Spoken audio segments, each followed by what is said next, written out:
Douglas Bickford. It is the 13th of May, 2021.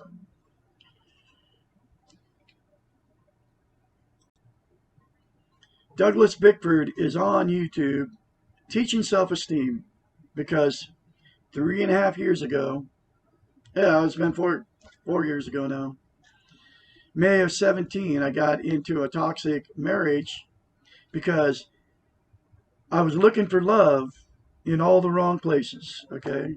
I put an ad on Craigslist looking for the perfect soulmate. I mean, it was I've been married 3 times. I had been married 3 times. And I was looking for love in May of 2017, even though I had everything. I mean, beautiful house and a good job and money, and I just had it all. 4 cars. But it still didn't make me happy because I didn't have self-esteem because my life started out being sexually abused by parents, or one, my father, okay? And that's how I started my life out. And so instead of getting self-esteem, because we're not given self-esteem when we're born, it is something that has to be learned. And two loving parents loving you when you're a baby will give you the start of self-esteem, okay, self-love. But if you don't have that, in fact, I had just the opposite. I was never told I was loved by either one of them, okay? So I did 65, I'm 65, and I have done 65 years of feeling worthless, feeling like everybody's better than me because I had no self-esteem, no self-love, okay? So that's why I've been married 4 times, up till 4 months ago. And I'm going through, I discovered a book. It's called The Portable Therapist. It comes from a doctor of psychology. Her name is Susanna McMahon. Her PhD is in psychology. Okay, so she knows what she's talking about. Anyway, so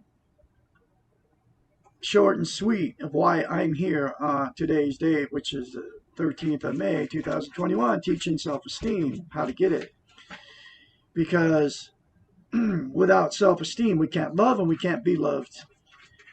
And you can have all kinds of relationships, but every relationship you get in without self-esteem, it will be a very unhealthy relationship, and it'll end up you'll end up breaking up. I don't care if you're married, you'll end up divorced, or you'll end up relationship jumping to try to find the right one.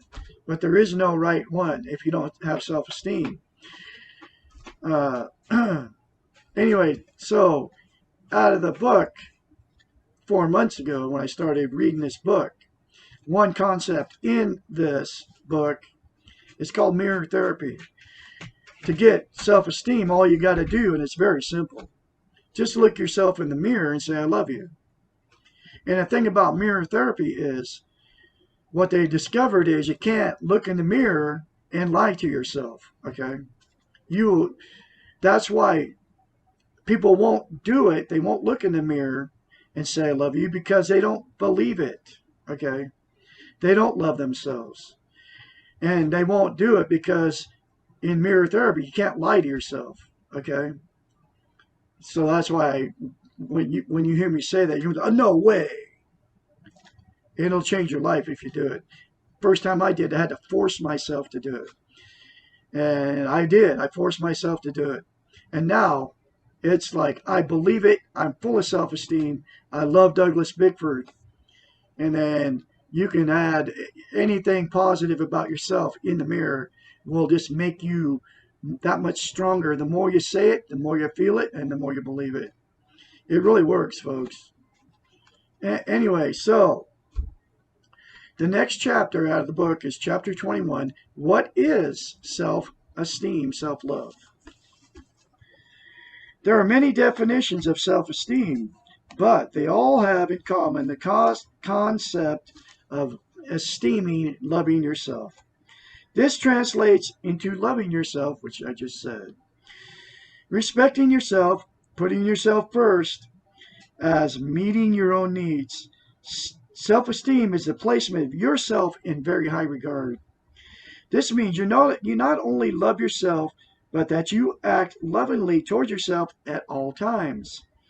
The best and the simplest way to think of having self-esteem is to imagine that you love someone very much, that you are always pleased to see them and want to talk to them with them, that spending time with this person is what you most want to be doing, that you think of them lovingly and try to do things to please them.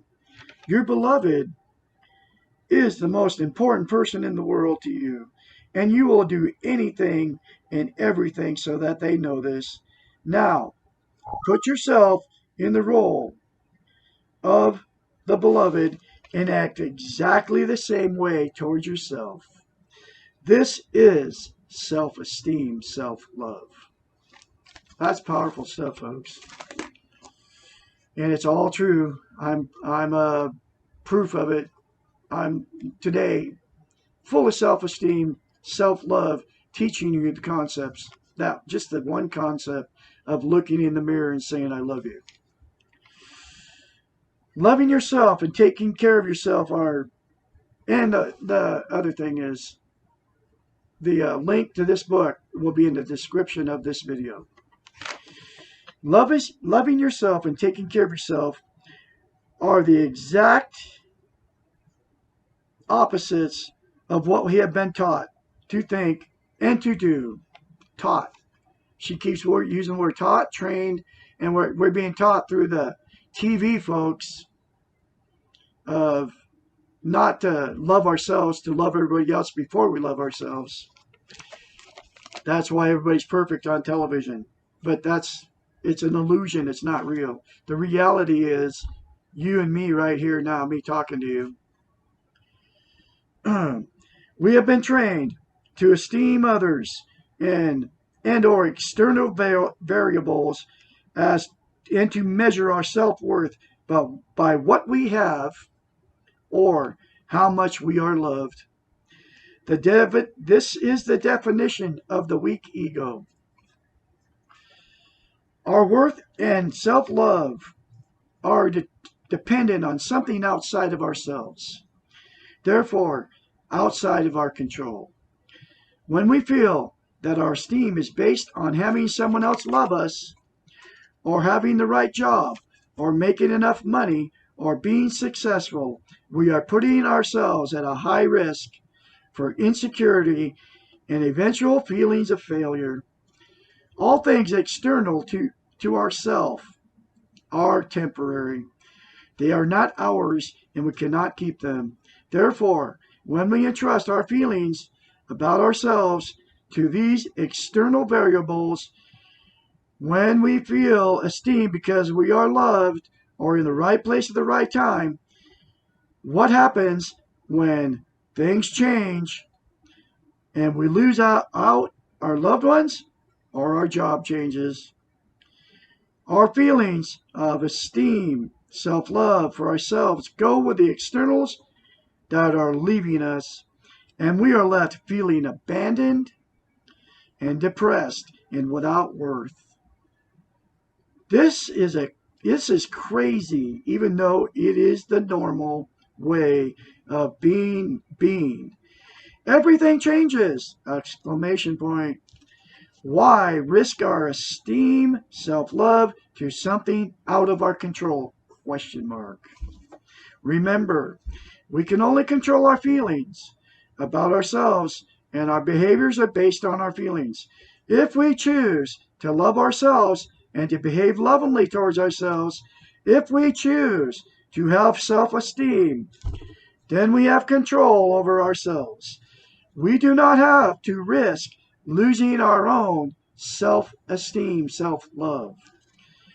The true test of self-esteem is to have everything go wrong for us, to have this crazy world turned upside down, and to lose all the things we value, and to still love ourselves and to know that we are loved.